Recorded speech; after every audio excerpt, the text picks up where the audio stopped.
女儿要结婚，他却让两家争夺竞争，来从中获利。妻子重病，他为了省钱，始终不愿意请医生来为妻子诊治，就连每天的餐食、每晚所用的蜡烛，都必须由他来分配。On est 5 aujourd'hui, monsieur. Tu verras, il en restera. Faudra que j'aille à la boucherie. De la viande. Le bouillon, c'est bien assez. Je vais dire à Cornoyer de tuer des corbeaux. C'est avec ça qu'on fait le meilleur bouillon. Corbeau, mais monsieur... Ça mange les morts. Ils mangent ce qu'ils trouvent, comme tout le monde. Et nous? Est-ce que nous ne vivons pas des morts? Les successions, c'est quoi? 他生怕家人多吃或者浪费，而这一切并不是因为贫穷，相反，守财如命的他是一个富甲一方的亿万富翁。他就是世界上4大吝啬鬼之一的葛朗台。40岁那一年，葛朗台才进入婚姻的殿堂。婚后，他利用妻子娘家给的嫁妆进行投资，开始积累财富，后凭借雄厚的资产获得了区长一职。然而从政之路只是他敛财的一条捷径而已。他包庇商人，收受好处，和那些酒商长期合作，赚得更加的钵满盆满，金币多到他必须得在家里单独修建了一间仓库才能存放的地步。可葛朗台拥有数额这么庞大的金钱，他的妻子和女儿欧也妮却并未享用到。在葛朗台的眼里，大多数开销都是不必要的浪费。他们一家所用的被褥、所穿的衣服都是出自妻子和女儿之手。他们一家住在阴暗的老房子里，房子的楼梯年久失修坏掉，葛朗台让家人绕道而行，也不会花钱维修。20岁的欧也妮除了每个礼拜和母亲去教堂祷告，他们几乎足不出户，也没有受过教育。葛朗台的妻子天性柔和，甚至产生了一种奴性。即使她自己也拥有30万嫁妆的使用权，但对于丈夫每月给她6法郎的零用，她从不敢再有所要求。哪怕丈夫以各种借口时常会向她要回那6法郎一事，她也不敢有丝毫反抗。对于女儿，葛朗台更加的吝啬，他只是在每年欧也妮过生日那天才会拿出1个金币作为生日礼物送给她，但他会命令女儿不能私自动用这些金币，因为这些金币是欧也妮日后的嫁妆。有时候葛朗台还要不定时的去检查一番，直到他看到那些金币如数躺在钱袋里时，他才会安心。可就在葛朗台任职7年后，他被免掉了区长的职务，但这对他没有丝毫的影响。在职期间，他获得了许多的田地，修了3条宽阔的马路，直达他的家门口。一天，葛朗台远在巴黎的表弟在得知自己破产且欠下巨额债务时，他交代儿子查理去投靠自己的表兄葛朗台，随后在家选择了自杀。当查理出现在葛朗台家的时候，长期封闭也没有见过世面的欧也妮被这个打扮时髦、来自大城市的表哥所吸引。欧也妮高兴地为查理整理着房间。过惯贵族生活的查理看到数百家里破败的房屋，他不禁怀疑起来父亲做的决定是否可靠。当葛朗台看过表弟的来信后，他显得非常的反感。表弟希望葛朗台能帮查理，送他去印度做生意，让他们的家族事业东山再起。可葛朗台连去印度的路费都不想给这个侄儿，更别说让他拿出一笔启动资金给他。然而天生守财奴的葛朗台却生了一个对金钱毫无概念的女儿。欧也妮在和查理的相处中逐渐爱上了他，在他的眼里，查理就是他理想中另一半的完美形象，少女对于爱情的美好幻想。在查理温文儒雅的谈吐下，欧也妮彻底的沦陷。可时间一天一天的过去，葛朗台始终没有提及扶持查理做生意一事。查理给欧也妮说起自己的规划，但身无分文的他并不知道如何着手进行，他也不好意思继续留在欧也妮家里混吃混喝。当欧也妮表示他可以帮助查理时，查理瞬间明白了欧也妮的心思，不知是出于真心还是感动，他用行动回应了欧也妮。当晚，欧也妮把这些年积累的所有金币全部拿出来给了查理，查理也将母亲送给他的照片匣子送给了欧也妮。他向欧也妮保证，等他去印度发财归来之时，也是他们长相厮守的那一天。如今母亲的遗物是他最贵重的财产。欧也妮被查理的举动感动到失去了理智，他甘愿将自己的一切都奉献给查理。就这样，查理带着欧也妮的金币出发去了印度。当葛朗台得知查理独自启程去了印度时，一种不祥的预感让他隐隐不安。Tu dors le jour maintenant. Je ne dormais pas. Il est vrai qu'à présent, madame se prend pour une rentière. Où est ton or? Je l'ai placé. Tu mens! La seule personne chez laquelle tu aurais pu placer ton or à Saumur, c'est Desgrassins et il me l'aurait dit. Suis-moi. Assieds-toi. C'est bien ici que les gens de ta sorte se confessent. Tu ne mentiras pas devant ton Dieu. Tu lui as donné ton or. Alors? J'ai investi dans ces entreprises. Dans ces entreprises?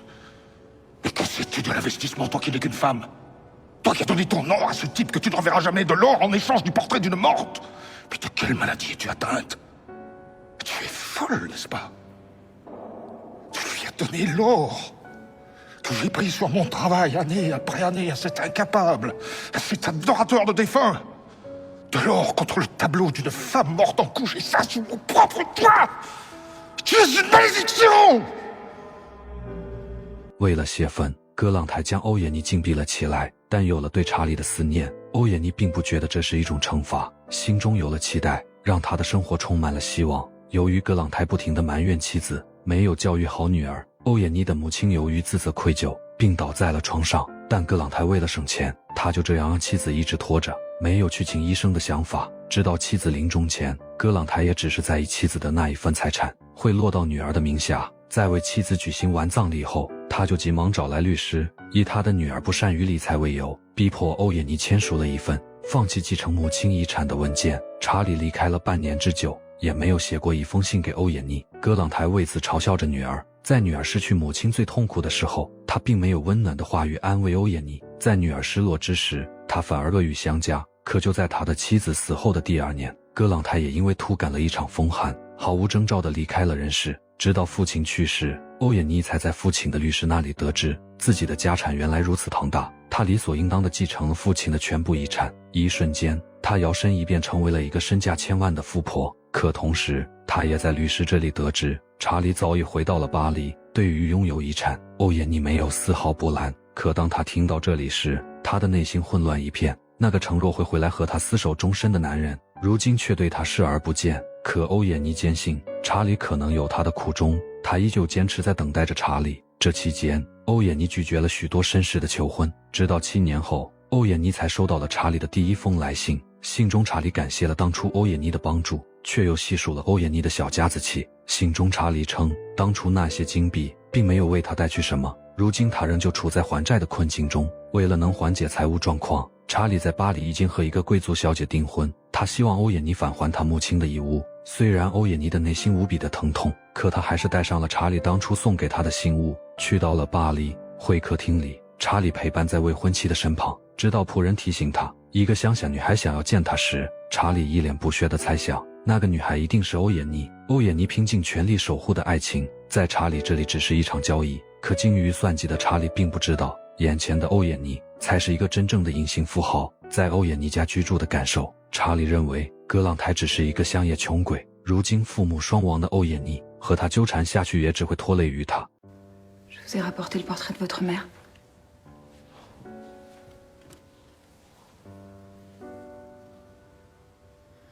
Je vais vous rendre l'argent que je vous dois.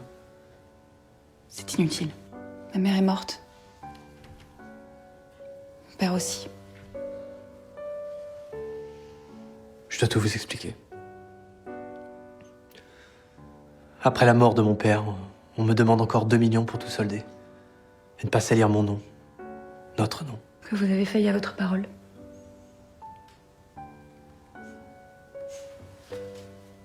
Je vous aimais sincèrement.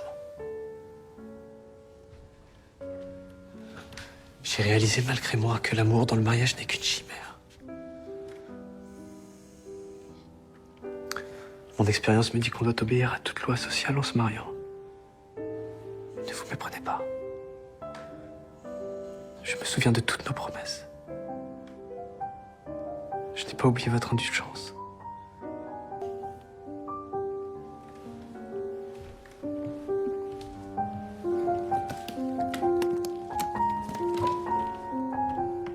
« 欧也妮放下了当初的信物，转身离开。就在欧也妮回到家乡，听说查理的未婚妻家里要让他首先偿还了所有债务后，才能举行婚礼的时候，欧也妮找来自己的公证人，开出了一张300万的支票，立刻赶去巴黎帮助查理时，查理才知道欧也妮拥有数亿的身家，葛朗台生前留下的葡萄酒基地，以及数不尽的农田收租。他他们每年都坐享上千万的收入，而查理却还在为自己300万的债务搭上了自己的一生，换取一场毫无尊严的婚姻。查理追悔莫及，而欧也妮也用了这300万买断了查理的回头路。这场算计不仅让他失去了万贯家产，也让他失去了一个真心爱他的姑娘。然而欧也妮和父亲截然相反，他把一部分财产捐给了教堂，并出资修建了一所学校、图书馆，以及开设了一家养老院，还按月给穷人发放救助金。但这不是他的挥霍，他依旧住在那所破房子里，穿着朴素的衣裳，吃着和以前一样简单的餐食，